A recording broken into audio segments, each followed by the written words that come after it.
এটা নিছক একটা দুর্ঘটনা। এখন ইনভেস্টিগেশনে বের হবে।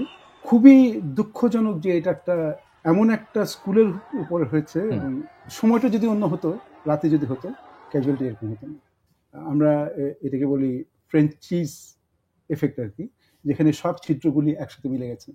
সেখানে মিলবার কথা না, কিন্তু এখানে মিলে গেছে, যেখানে অ্যাক্সিডেন্টটা এরকম বিশাল ভয়াবহতার আকার ধারণ করেছে।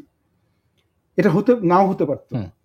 এখানে এই পাইলট ইজেক্ট করে বেঁচে যেতে পারতো।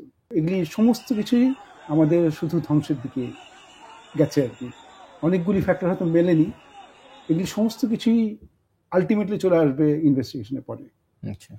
কিন্তু কাউকে দোষ দেওয়ার সময় বোধহয় এখনো না, কারোর দিকে আঙ্গুল তুলে তুলবার সময় বোধহয় এখনো না। দুর্ঘটনার হার খুব বেশি না। মিলিটারি ফ্লাইং এর একটু কমার্শিয়াল ফ্লাইটের থেকে বেশি দুর্ঘটনা হবে, এটাই স্বাভাবিক। আচ্ছা, হ্যাঁ, এখানে প্রথম কথা হচ্ছে যে প্যাসেঞ্জার এয়ারক্রাফটে যে ধরনের রিডান্ডেন্সি থাকে, মিলিটারি এয়ারক্রাফটে ডেফিনেটলি এ ধরনের রিডান্ডেন্সি থাকবে না। কিন্তু প্যাসেঞ্জার এয়ারক্রাফটে ইজেকশনের কিন্তু কোনো সিস্টেম থাকে না। ওখানে আপনাকে এয়ারক্রাফটের সাথেই থাকতে হবে, এয়ারক্রাফট যেখানেই যাক।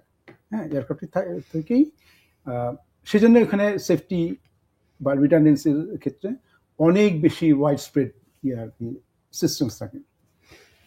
ফাইটার এয়ারক্রাফটের ক্ষেত্রে আপনি যদি দেখেন, সেখানে কিন্তু যে সিটটা আছে, ইজেকশন সিট যেটা আছে, সেটা আপনি যদি এয়ারক্রাফট উল্টেও থাকে এবং তার যদি যথেষ্ট হাইট থাকে, সেটা কিন্তু আপনাকে সোজা করে ইজেক্ট করাবে। আচ্ছা, ঠিক আছে। এটা কেন? কারণ পাইলটের জীবন মহামূল্যবান। কিন্তু এই ক্ষেত্রে যে হাইটটা বোধহয় ছিল না তার, এবং রিয়াকশন টাইমও ছিল না, যার জন্যে তৌকিরকে মৃত্যুবরণ করতে হয়েছে। এবং খুবই দুঃখজনকভাবে এই অ্যাক্সিডেন্টটা হয়েছে মাইলস্টোনের মতো একটা মানে শিশুদের শিক্ষা প্রতিষ্ঠানে, এবং এই ক্যাজুয়ালিটিটা এভাবে হয়েছে। আরেকটা ব্যাপার হচ্ছে কি, এয়ারক্রাফটটাতে প্রচুর ফিউল ছিল, তেল ছিল। আচ্ছা, কারণ নর্মালি একটা ফ্লাইটের মানে যেই তেল নিয়ে যায়, তাতে এই ধরনের ফ্লাইটে ঘন্টা খানেকে ফ্লাই করার মতো তার তেল থাকে। এটি মাত্র 15 মিনিট বা 14-15 মিনিট ফ্লাই করার পরে অ্যাক্সিডেন্ট হয়েছে।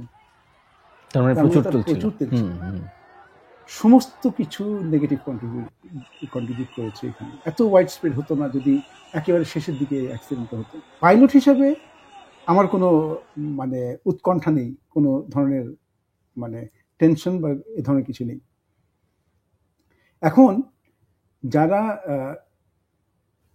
প্ল্যানার বা যারা সার্বিকভাবে সেফটি এবং সিকিউরিটিটা দেখছেন, ধরা যাক একজন পাইলটের যে ট্রেনিং প্রোফাইল সেটাকে যে রিভাইজ করেন, সেখানে তারা দেখবেন যে ডে 1 থেকে তার প্রোগ্রেশনটা কিভাবে হবে to keep the aviation sector safe. এটা প্রত্যেকটা যে ওভারসাইট অথরিটি, তারা কিন্তু মেনটেন করে আসতেছে। হ্যাঁ, কিন্তু তারপরে কি আমরা জিরো করতে পারবো? কোনোদিন পারবো না। যত যাই করি আমরা এই অ্যাক্সিডেন্টের ব্যাপারটাকে আমরা নিয়ে আসতে কোনোদিনই পারবো না, কমায় আনতে পারবো। আজকে থেকে 20 বছর আগে যতখানি যেই রেট ছিল, তার মাত্র অল্প কিছু পার্সেন্টেজ এখন রয়েছে। আচ্ছা, কমবে, আরো কমবে, কিন্তু কোনোদিনই জিরোতে আসবে না।